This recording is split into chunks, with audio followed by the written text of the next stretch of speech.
dayong kilom-kilom Subo, Kabisaya ug Mindanao uban ni Dr. Iris. Kini si Leo Lastimosa gikan diri sa isla sa Sumilon sa lungsod sa Uslob. Dol sa habagatan tumoy sa isla o sa probinsya sa Subo. Pasalamat na sa makausapa inyo ming gipadayon sa iyong tagsa-tagsa ka mga Pinoyanan. Karong ikaduhang adlaw sa bagong tuig, atong lingion pagbalik ang pinulungan nga Suboanon adtong tuig 1521. So ang atong sugilanon karong dayong kilom-kilom atong gitaytulan og Cebuano sa 1521. Way laing lingwahe sa Pilipinas, dili sa Visayas, sa Mindanao ug sa Luzon nga na dokumento in 1521. Ang nakatalagsaon ining maong kamatuoran sa kasaysayan mo nga dunay 160 ka mga Cebuano words nga nalista in 1521 nga ang mayoriya hangtod karon atong gigamit. Sa ato pa, kini maong pinulungan gilitok ni sa atong katiguangan kapin 5 kagatos ka tuig na ang nilabay. Ug hangtod karon mo'y atong gigamit. Hangtod karon mo'y atong gilitok. Hangtod karon mo'y atong gihimong kahimanan sa komunikasyon, sa pag sinabtanay, pagpadangat sa ato mga ideya, pag binayluay o mga kasayuran. Diyaw mo na, doon na tayo konkreto nga focus sa atong gagahapon. Kung dagang salamat sa chronicler ni Ferdinand Magellan na si Antonio Pigafetta. Siya mo'y kugihan na nisuwat ining 160 ka mga buong. Although atong klaruhon, out of 160 words, doon ay pipila nga wa na nato makita. Itong dili nato masabtan. O mahibawan natong ano kung atong hinumduman nga kining 160 ka mga buong nabati ra ni Antonio Pigafetta gikan sa mga Subuanon. So, mga Subuanon ni 1521 mo'y ni-relay ining mga buong ato niya. So ang spelling usahay ni mao. Ang tuno usahay dunay usa ka syllable o sa kalitra nga nawa. Tungod sa kalimitado sa iyang panabot, tungod sa kalimitado sa iyang katakos pag sabot sa atong pinulungan. In fact, atong higayuna wa pay sinuwat ng mga dokumento ang atong katiguangan. Oral history ra. Istorya ra ang tanang nakuha ni Pigafetta. Wa siya mga dokumentong gitamdan, nagikopyahan lang sa atong. So correct unta ang iyang spelling. So, tanaw ra gud ang limitasyon. Why sinuwat ng mga dokumento sa atong pinulungan. Ang aktual nga usage mao ray gibasihan ni Antonio Pigafetta. Or nangutana na siya unsay binisaya ana, unsay ngan ana. Unya ang iyang ipangutana posibleng dili suhito. Posibleng nga di kamao unsa tong iyang ipasabot. Or unsay tugma nga pong anang butanga. So limitado, daghan kay limitasyon si Antonio Pigafetta. Doon mga body parts na i-identify ni Pigafetta sa pipila sa mga words, di mao. So posible nasayop og tudlo, ibisliog, tutunlan mo na tudlo, isip ana ba. So ato masabtan ang mga limitasyon sa pagsuwat ni Antonio Pigafetta ining 160 ka mga Cebuano words more than 500 years ago. 1521 sa tupa, exactly 502 years ago na nasuwat ni Antonio Pigafetta kining mao mga pong. But most possibly kining mao mga pong nagpuyo na din ni Subo for the previous 500 years. Wa pa moabot ang mga katsila, mao na ni ang sinultihan sa mga Subuanon. Sa angay tang magmapagarbuhon na for at least 502 years atong napreserbar ang dila sa atong katiguangan. Kung dunay pasidungog nga angayan natong ihatag ngadto sa atong katiguangan ang atong pagpreserbar sa ilang dila, ang atong pagpreserbar sa ilang pinulungan. Pinaagi ining atong Binisaya, pinagi sa atong Cebuano language, atong gi-honor, atong gi-yukbuan, atong gipatigbabaw, atong gipalambo ang bugos nato sa atong gigikanan. Manang karong hapuna tuguti sa atong panahom dayong kilom-kilom bisan dili takos among hapay-hapayon dili ang tanang 160 ka mga pong ang mga puong lang nga atong masabtan karon. Ako na lang ginagtawan katong mga puong nga dili masabtan o ang mga puong nga dili mao nasayop aron sa pagsubay sa talagsaong listahan ni Antonio Pigafetta sa atong pinulungan nga Subuanon in 1521. Naunsay gama ining maong Subuanon nga mga puong, gitranslate ni Pigafetta sa iyang libro from Cebuano to Italian. So kung ang iyang Cebuano mismo wa magkarimao, dili mao mga butang nga ibasihan, mas labaw nang wa magkarimao ang iyang Italiano. Italiano man to, taga Venice man to si Antonio Pigafetta. So gikan sa Italian, gitranslate na sa in English. Mao niya ang resulta sa preserbasyon sa atong Cebuano atong 1521. Ang usa sa mga puong nga iyang ilista, LAC, L-A-C.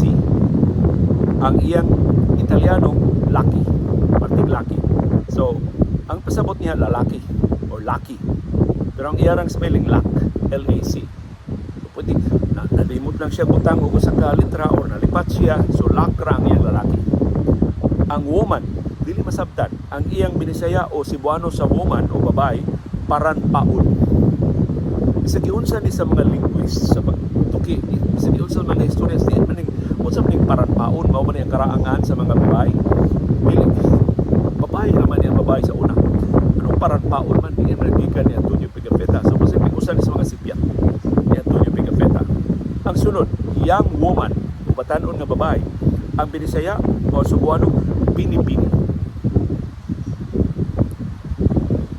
Sa ato pa, atong 1521, ang batanon bay gitawag og bini-bini. Karon wa na ni gamit og bini-bini kay kita kaingon na tong bini-bini tinagalog. Ang batanong mga babae karon, ang single women karon gitawag og gining, kay ang mga married woman gitawag man og ginang. Ang married man or mga lalaki gitawag og ginong. So gihimong gining ang mga batanong babae.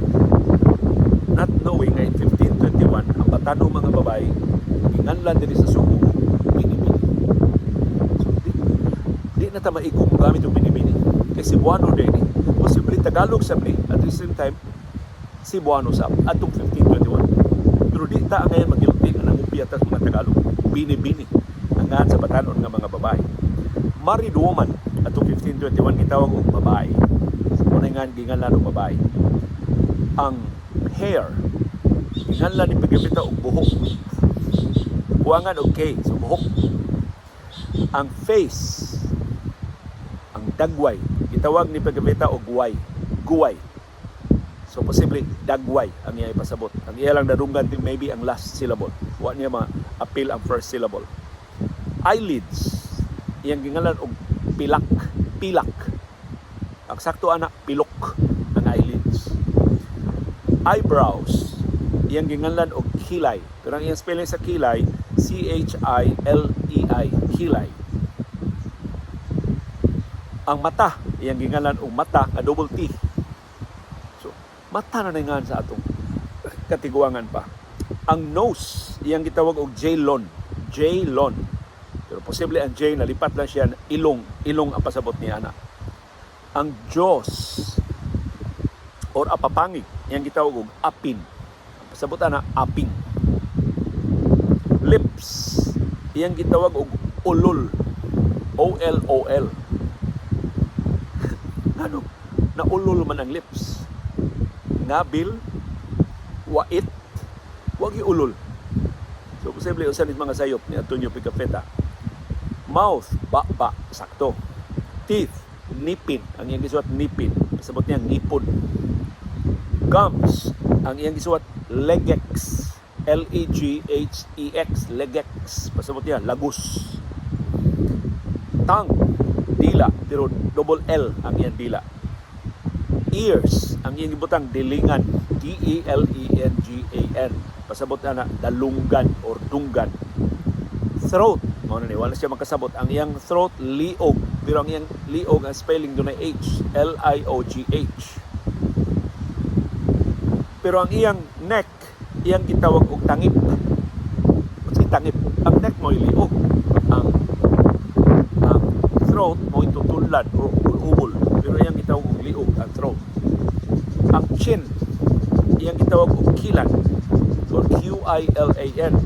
Masabutan na suwang o sulang. Ang beard, iyang gitawag og bunghot. B-O-N-G-H-O-T. Masabutan bungot. Shoulders, iyang gibutang og bagha or abaga. So, no? nasa kuwan na parihara. Ang spine, iyang gibutang nga likod. Breast, iyang gibutang nga dughan. Sakto ang spelling. Body, iyang gibutang nga tiyam or tiyan. So, sabutan niya ang stomach. Pero maka-appreciate ka ni Antonio Pigafetta nga mga tunura sa mga pung ang iyang gisuwat. Siya rin ang buot sa spelling. Presumably, di ka mong mabasa ang mga subuanon sa una, di gani, huwag ka ni sinuwat lagi ng mga dokumento. So, iya ra yun na sana-sana sa atong pinulungan. Pero nagkanimao ang kasagaran sa 160 ka mga buong. Sunod, armpit, iyang gitawag nga J-lot or ilok, parihara. Arm, iyang gitawag nga butchet or bukton sa atong pinulungan. Elbow, iyang gitawag nga fico or siko. Ang atong pinulungan na siko ang iyang fico. Ang pulse, iyang gitawag nga mulanghay. So pagkamulanghay sa siko, pulse man na. Pulso ang dili mulanghay. So usa ni sa mga di masabtan niya nga entry. Ang hand, iyang gitawag nga kamat or kamot. So nasayop siya usa ka letra. Palm of the hand, iyang gitawag nga palad or palad. Finger, iyang gitawag nga dudlo or tudlo. Fingernail, iyang gitawag nga koko. Pero C-O-C-O or koko sa atong pinulungan na karon. Navel, iyang gitawag nga pufot sa ato pusod. Ang kining kuha na ni doon ay mga sexual, can you say hi? Can you say panahom dayong kilong-kilong? Panahom dayong kilong-kilong. Thank you. Uli na to si Nini. Kay kasi na nila uma. Gikan diri sa sumilon. Mga sexual organs na ni ako lalaktawan ha, kay na mga bata nga masaag o paminaw, pero sakto sa sexual organs, sakto ang mga pung ni Antonio Pigafetta. Buttocks, itawag niya og fampot or sampot. Thigh, itawag niya paha or paa sa atong paa. Knee, iyang gitawag og tuhod, so sakto. Calf of the leg, iyang gitawag nga bitis. Sa ato pa tiyali ipasabot niya pitiis or batiis. Ankle, iyang gitawag og kasayloan dili mayong litukon sangan, pero buol-buol. Iyang gikuha ang usa ka syllable, buol-buol. Angan ana sa atong katiguangan. Heel, iyang gitawag nga tiokid, T-I-O-C-H-I-D. Tikod di ay tikod sa atong pinulungan. Sa atong bag-o karong ang mo tinuod nga Binisaya. Sole of the feet, iyang gitawag nga lapa-lapa. Sakto. Gold, iyang gitawag nga balawan or bulawan. So, sa ka letra ang nakuwang. Silver, iyang gitawag nga pila or sa atong pinulungan pilak. Sa ka letra sa bangkuwang. Iron, iyang gitawag nga butan or puthaw. Medyo layo ra og diferensya pero pareha ra og tono. Sugar cane, iyang gitawag nga tubi. Sa ato ba tubo. Sipyat siya usa ka letra. Rice, iyang gitawag nga bughak or baras. Pasabot bugas. Honey, iyang gitawag nga dighex. Pasabot dugos. Wax, iyang gitawag nga talho or talo sa atong pinulungan. Salt, iyang gitawag nga asin. Pero ang spelling sa asin with letter C. Ang ato asin, letter S. Wine, iyang gitawag nga tuba ni nipa. Sa ito pa, tuba nga nipa. Hindi kas tuba sa unahan, nipa man, dili man lubi. Uy, posible mo yung gipatilawan nila niya ito. Kumon dili kayo ning tuba sa nipa sa una. Karon mas kumon ang tuba sa lubi. Sunod, to drink. Ang iya, minon kubil. Sa ito pa, mo inom og tubig. Minun kubil. To eat, ang iya makan or sa ato Pinoy mukaon, parihara og tuno. Sunod, hog, ang iya baboy, pero ang iyang spelling sa baboy B-A-B-O-I. Sakto spelling B-A-B-O-Y. Goat, ang iya kandin, letter C, ang ato kanding. Chicken, iyang gitawag og monok, sa ato manok, nasipit lang siya o sa kalitra. Millet, iyang gitawag og humas, ato humay. Cloves, iyang gitawag og chanchi or sangki. Cinnamon, iyang gitawag nga mana or mana o pariha. Ginger, iyang gitawag nga luya, L-U-Y-A. Sa ato luya. Garlic, iyang gitawag nga laksuna or lasuna. Bis ahos. Ang oranges, iyang gitawag nga aklua o suha. Suha sa atong tinulungan. Egg, iyang gitawag nga filog. Susama ra sa itlog. Coconut, iyang gitawag nga lubi. Sakto. Vinegar, iyang gitawag nga suka. S-C-L-U-C-H-A. So, lucha. Suka ra sa ato. Water, iyang gitawag nga tubig. Tubig, usara ka letra iya sipya. Fire, iyang gitawag nga klayo. Ang fire, sabutan na kalayo o kayo. Smoke, iyang gitawag nga asu. Pero ang spelling siya asu, double S-U. Balances, iyang gitawag nga tinban o timbang. Pearl, iyang gitawag nga mutiara o sa ato Pinoy mutya. Pagkapinan niya o sa kasilabol. Mother of pearl, iyang gitawag nga tipay. Sakto, tipay.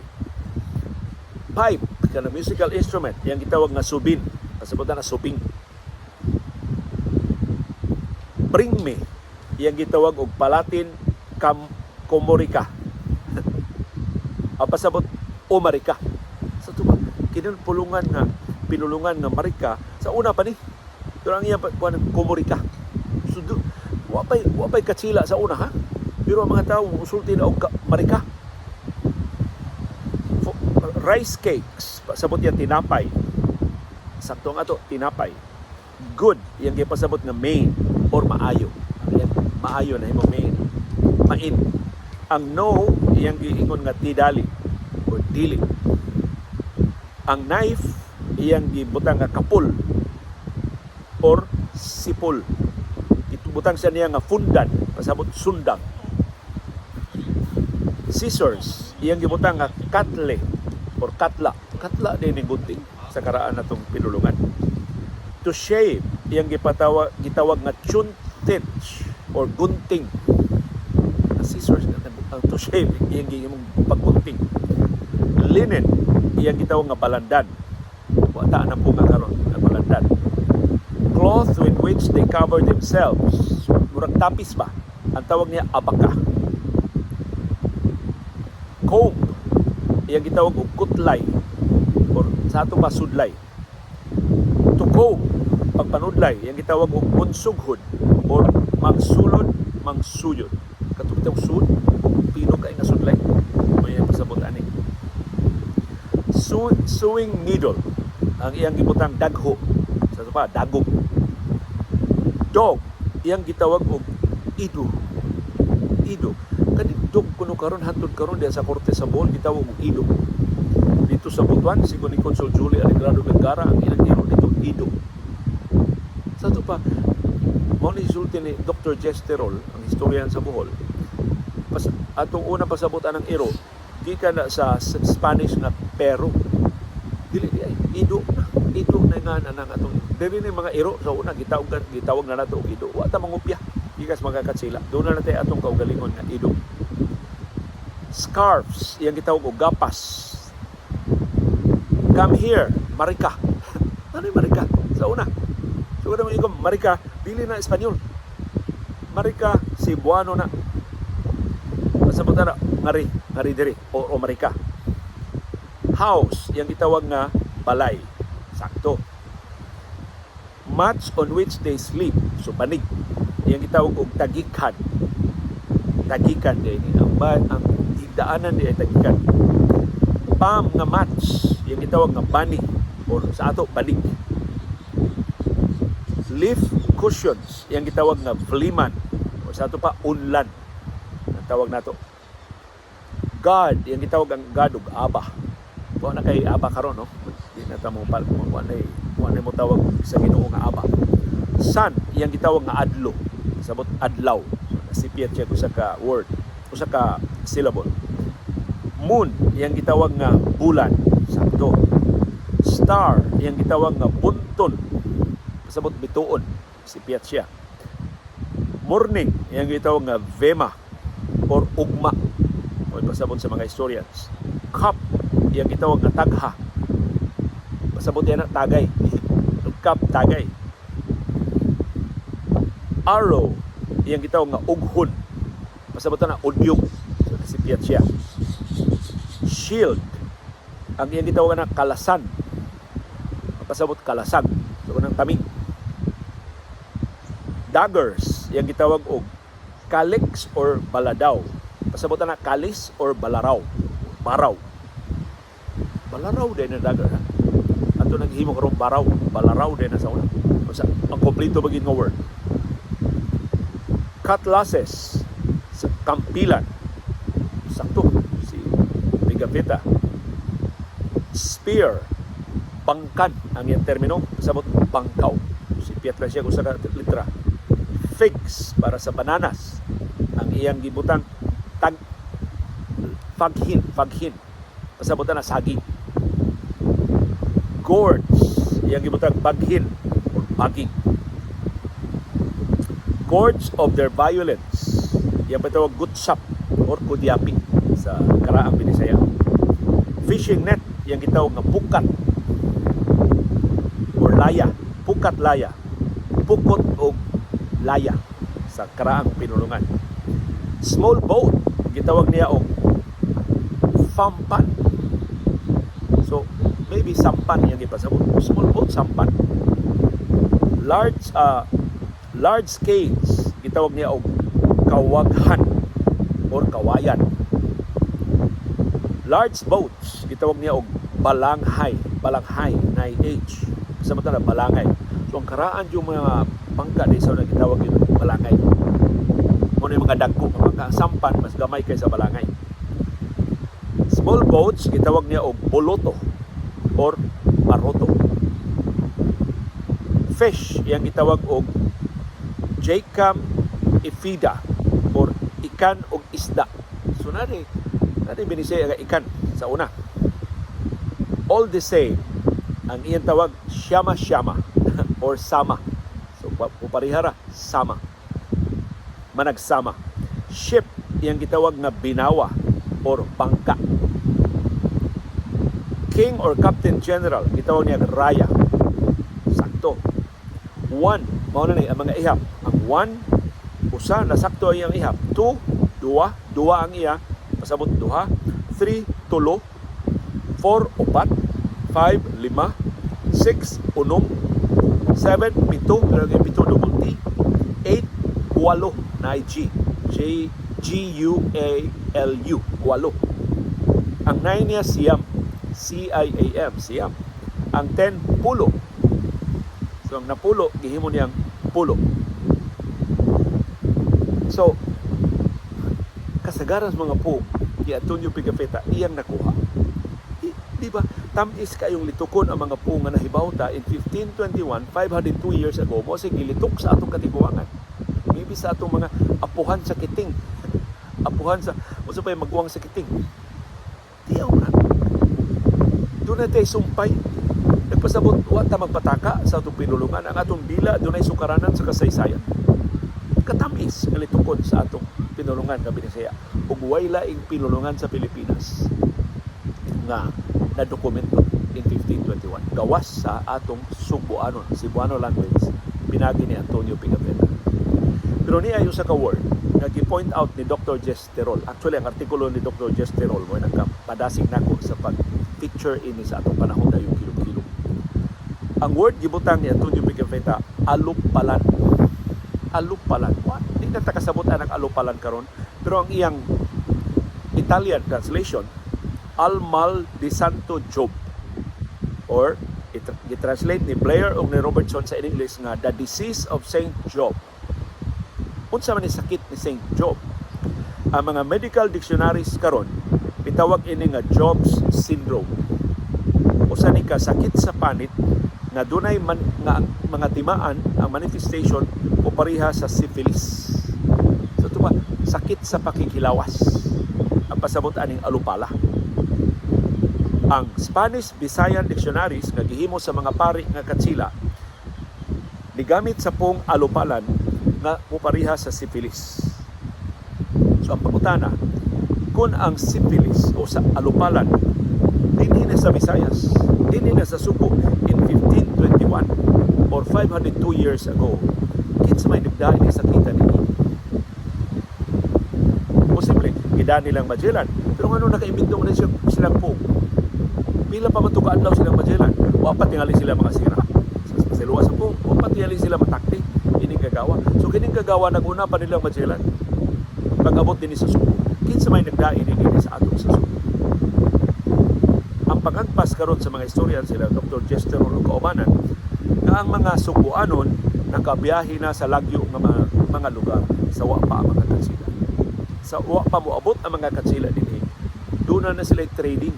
Nang langyaw na sila sa ubang kanasuran, maybe aron pagpamalit o mga produkto, maybe aron sa pagpantrabaho, maybe aron sa pagsuroy, maybe aron sa pakikigala, pero wala, natakda na sila sa syphilis atong 1521. Doon na ni sa kita, dinis ato sa Subo in 1521. Unang ni-manifest ang syphilis sa 1400 dito sa Europa.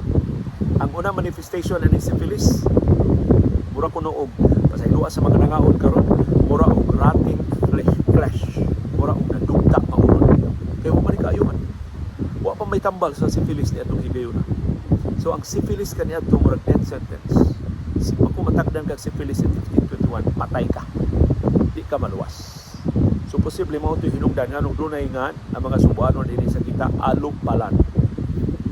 Maybe natabunan na lang ni karon sa mga moderno nga mga po sa sakit sa pakikilawas, or maybe gusto makalimtas mga Subuanon nga usa ka higayon ana dili maayo ang mga dunay sakit sa pakikilawas o mao ni nga wa na ni gamita kining alupalan sa pagkakaroon. Sa ato pa, kung himuan og dugang pagtuon kini mga lengguwahe nga di na tumasabtan, posible na dunay ni possible explanation na dunay mga po na maybe gigamit in 1521 wa na gamita karon. Pero kanindot ani nga himuong sukaranan sa pagtuon, diyon sa pag-evolve sa atong pinulungan, diyon sa pagkausab sa atong binisaya, diyon sa take og laing form, pagkausab sa forma, sa spelling, sa payhon sa mga pung sa atong Subuanon na pinulungan. Kung ato nang tunan, kung ato nang subayon, I am sure mas mulambo pa gyud ang atong pinulungan na Subuanon. Ako adyo ko magmahay. Pabilin ko na binisaya. Daghang kay ningon ako liyo imong binisaya liyo. May pa mag-English na lang ka, may pa mag-Tinagalog ka, mas daghan pa kag viewers. Pero kay nung ko usag is mga rason nga nga padayon ko nagsibiya kasi wa na ko'y sibianan sa radyo o sa telebisyon. Kaya gusto ko mutampo sa pagpalangko sa binisaya. Usa sa mga sakit kaayo na kamatuoran mao, dunay mga lengguwahe sa Pilipinas nga nahulga na sa pagkakaroon. Sigutan naman ito din ang mga Chabacano, nahulga na mga Chabacano. Kay ang ilang mga batanon dito sa Zamboanga, mas ganahan na magtinagalog o magbinisaya kaysa Chabacano. So hadlok sila na ang Chabacano sa Cavite, na hingpit ng natabunan sa mga Tagalog, mao sa mahitabo sa Chabacano sa Zamboanga. Although sa credit sa Zamboanga, ang ilang official language sa mga government transactions, ang ilang mga sakop sa media, mga broadcasters o mga print journalists, nagsige o promote sa ilang pinulungan nga Chabacano. Karong bago nakita mi ni Sir Peter D. Haresco, ang publisher sa Bohol Chronicle, ug tagduma sa Dewe RD sa Tagbilaran. Ako siyang ipukuntahan na unsa naman, kumusta naman ang mga iskaya. Ingon siya nga dunay government agency, kanang agency para sa indigenous peoples na nagpadayon sa pag-atiman sa mga iskaya o pagpreserba sa ilang pinulungan. Para nako, ang labing maayong paagi pagpreserbar sa pinulungan o padayon na paggamit sa maong pinulungan. O sa bahala na mahirap sa bahala na lang kita-kita na lang magkasinagdanay. Di yung ta malimot paggamit sa atong binisaya. Padayon ta nga magbinisaya o hinaot manakod ni sa atong bagong henerasyon, ang atong mga bata natutuluan sa eksakto nga binisaya. Labos tanan atong tuluan sa paghigugma ining pinulungan o itong bugos sa atong mga kahinikanan, sa atong mga katiguangan in 1521 or earlier. Ang butuan, ang ilang pinulungan hapit na mapapas. Ining kamatay in taon ining katiguangan sa butuan nakamao pa sa ilang pinulungan ang puntin sa nalimusun. Nasa kong pakisusiway radio station sa butuan na nagpromote sa ilang pinulungan sa butuan. Ang bugto na ko nadunggan sa pinulungan sa butuan usa ka misyonero, Amerikano na misyonero. Ako nasgutan na nga din si Pastor David North. Among nahimo silingan diri sa Bukirang Barangay sa Kasili sa Konsolasyon. Si David North na assign o butuan yung ganahan magito siyang lingwahe. Yun pang may siya mo binisaya. Pagkadistino na niya din sa Subo. So dito sa butuan, kamausan siya sa pinulungan butuan. Kaya kung iyang gugma ang paglitok o mga lokal nga mga lingwahe, ambot nga no, ang taga-butuan, wa na'y gugma or wa na'y hago, wa na'y naningkamot pagpreserbar sa ilang pinulungan. Pero doon ay katawanan kay anecdote si Pastor David North sa iyang pinulungan sa butuan. Gikan ko na siyang butuan, ipatawag siya dito sa Estados Unidos, nagbakasyon ba ito siya dito sa Estados Unidos. Nya, kato siya buutan kay ito siya, law-abiding kay siya. Sus, diha, ko na higayon mga natintal bigit siya supak sa lagda sa trapiko. Pero ang trapiko ko no, mingaw kay lugar, so gipakaingon lang niya ugay makakita siya kalapasan, gipituhan makuno siya. So parte niyang uwawa nga, pastor ko, opisyal ko sa simbahan, ya ako'y naguna-una og lampas sa lagda sa trapiko. Suwa lang niya tuyo nakapamalikas siya. So doble yan sa nakalapas pa sa lagda sa trapiko, namalikas pa siya, nakadungog ang Ginoo, pero ang niya pamalikas binutuan. Nakaraang balikas sa butuan. Sus, ang nagdakop niya kuan man, itumba nga opisyal sa kapulisan, itubag man sa siya balikas nga butuan. Sus, nagilanay sila kadto diay maong police officer na destino sa butuan is a Peace Corps volunteer. So nakamausap siya og binutuan. Nagkahigala hinon sila, nagilanay na sila ug wa siya matikiti siyang kalapasan. Kaya na dias butuan na hapit na mamatay ang pinulungan. Iabot dito sa Estados Unidos ang ilang pinulungan. Labihan gitili kahalandumon ang pinulungan sa butuan na ang balikas sa duha ka Amerikano nagkita dito sa mingaw kay lugar sa Estados Unidos. Balikas nga butuanon. So hinaot, di lang ta mo palambo sa itong binisaya, putabang ta sa pagpreserbar sa uban pang na peligro nga mga pinulungan sa Pilipinas o sa kanasuran sa kalibutan. Pinagi sa pagdasig sa ilang mga native speakers, sa dili pagdahan, sa dili paghunong, sa dili pagkaluya, pagpreserbar sa ilang pinulungan, sa dila, sa ilang katiguangan. So sana sa atong dili malaksi na karbo atong Cebuano language o bugtong lingwahe na dokumento in 1521. Uban ni Dr. Iris diri sa isla sa Sumilon sa habagatang Tumoy sa isla sa Subo, kini si Leo Lastimosa. Magpasalamat sa inyong padayon nga pagsuporta sa atong programa ni pagsugod na sa bagong tuig 2024. Kunya sa inyong padayon nga pagsabot ug labaw tanan sa inyong padayon nga pagpaminaw sa atong panahon dayong kilong-kilong